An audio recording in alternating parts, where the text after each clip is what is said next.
সারা বিশ্বের no work no school কর্মসূচির অংশ হিসেবে ইডেন মহিলা কলেজের শিক্ষার্থীরা কিন্তু ইডেন মহিলা কলেজের বকুলতলা থেকে একটি বিক্ষোভ মিছিল বের করেছে এবং এই বিক্ষোভ মিছিলটি ইডেন মহিলা কলেজের 2 নম্বর গেট হয়ে নীলক্ষেতের দিকে এগিয়ে যাচ্ছে।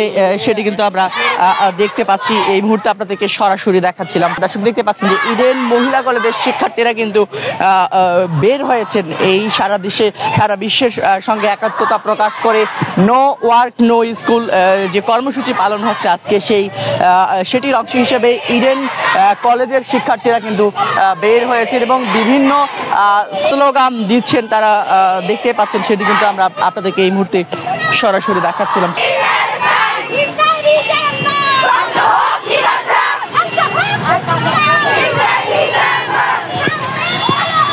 বিভিন্ন স্লোগান দিচ্ছেন এবং মুসলিম বিশ্বের যে সকল নেতা রয়েছেন সেই মুসলিম বিশ্বের নেতাদের একত্রিত হয়ে মুসলিম বিশ্বকে একত্রিত হতে বলছেন ইডেন কলেজের শিক্ষার্থীরা। এবং এই যে বিভিন্ন যে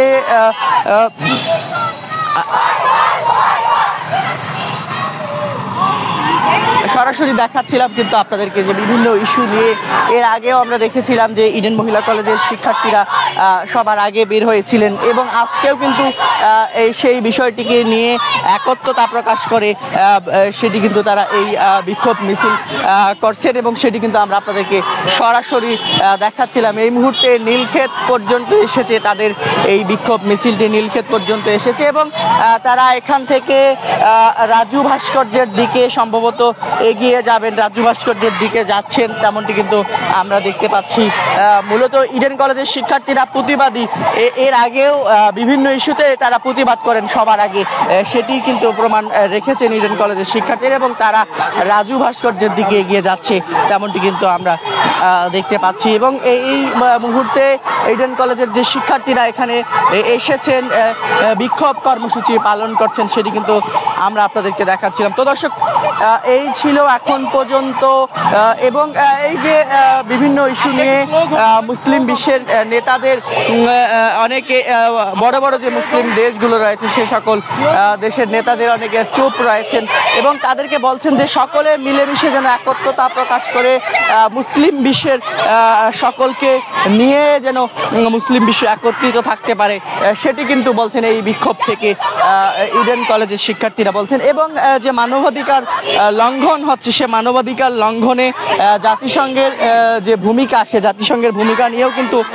প্রশ্ন তুলেছেন ইডেন কলেজের শিক্ষার্থীরা তেমনটি কিন্তু আমরা দেখতে পাচ্ছি। এবং এই যে বিক্ষোভ মিছিলটি সেটি কিন্তু ইডেন কলেজের বকুলতলা থেকে শুরু হয়ে 2 নম্বর গেট হয়ে ইডেন মহিলা কলেজের 2 নম্বর গেট হয়ে রাজু ভাস্কর্যের দিকে যাচ্ছে তেমনটি কিন্তু আমরা আপনাদেরকে সরাসরি দেখাচ্ছিলাম।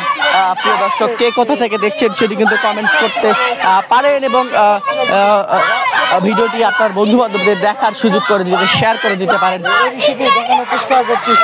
এই মুহূর্তে আমরা কিন্তু আপনাদেরকে সরাসরি দেখাচ্ছিলাম ইডেন কলেজের শিক্ষার্থীদের এই মিছিলটি। দর্শক, এই ছিল এখন পর্যন্ত সর্বশেষ। আমরা এখানে একত্রিত হয়েছি শিক্ষক শিক্ষার্থী সহ। আমরা চাই প্যালেস্টাইন ফ্রি হোক এবং গোটা বিশ্বের মানবিক বিষয়টা যেন সামনে আসে এবং সবাই একত্রিত হয়ে ইসরায়েলের যে ন্যাক্কারজনক গণহত্যা এটা যেন বন্ধ হয়, এটাই আমাদের একান্ত কাম্য।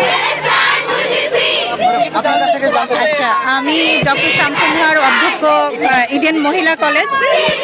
আমরা আজকে একত্রিত হয়েছি ইসরায়েলের বর্বরতম হত্যাকাণ্ডের প্রতিবাদ স্বরূপ এখানে একত্রিত হয়েছি। আমরা জানি ইসরায়েল যেইভাবে প্যালেস্টাইনকে এথনিক ক্লিনজিং করছে, যেভাবে জেনোসাইড করছে, এই বর্বরতার নিন্দা জানানোর ভাষা আমাদের নাই। একজন মানুষ হিসাবে আমি লজ্জিত এবং একজন মুসলিম হিসাবে আরও বেশি লজ্জিত। আমরা চাই যে এই বর্বরতার জন্য এগেনস্টে সারা বিশ্ব একত্রিত হোক এবং জাতিসংঘ তার প্রপার ভূমিকা পালন করুক। ইসরায়েলকে এবং ইসরায়েলের দোসর যারা আছে, মার্কিন সাম্রাজ্যবাদ এবং আরো যারা ইসরায়েলকে নানা রকম অস্ত্র দিয়ে গাজাকে নিশ্চিহ্ন করার যেই হত্যাযজ্ঞে তারা লিপ্ত হয়েছে, সেগুলি বন্ধ হোক। প্যালেস্টাইন মুক্তি পাক, প্যালেস্টাইনের মানুষ বেঁচে থাকুক। যে অনাগত শিশু মায়ের পৃথিবীতে আসেনি, সেও কিন্তু মারা যাচ্ছে। এবং গতকাল আমরা যেটা দেখলাম যে বম্বিং এর সাথে সাথে মানবদেহ অনেকটা উপরের দিকে উঠে আসছে, এই বর্বরতার আসলে নিন্দা জানানোর ভাষা নাই। আমরা চাই প্যালেস্টাইন একটা ফ্রি দেশ হিসেবে পরিণত হোক এবং জাতিসংঘের যে সিদ্ধান্ত হয়েছিল সেই সিদ্ধান্ত কার্যকর হোক। মুসলিম বিশ্ব, আমরা যেটা বলি মুসলিম উম্মাহ, একত্রিত হয়ে প্যালেস্টাইনের এগেনস্টে দাঁড়াক এবং সারা বিশ্বের যত মানবতাবাদী সংগঠনগুলো আছে, যত মানুষ আছে, আমি বলবো না যে মানবতাবাদী সংগঠন, যত মানুষ আছে, আমরা যদি নিজেদেরকে মানুষ বলে দাবি করি, তাহলে ইসরায়েলের এই বর্বরতা, মার্কিনীদের এই বর্বরতার এগেনস্টে দাঁড়াক। এটাই আমাদের বক্তব্য। ধন্যবাদ আপনাকে।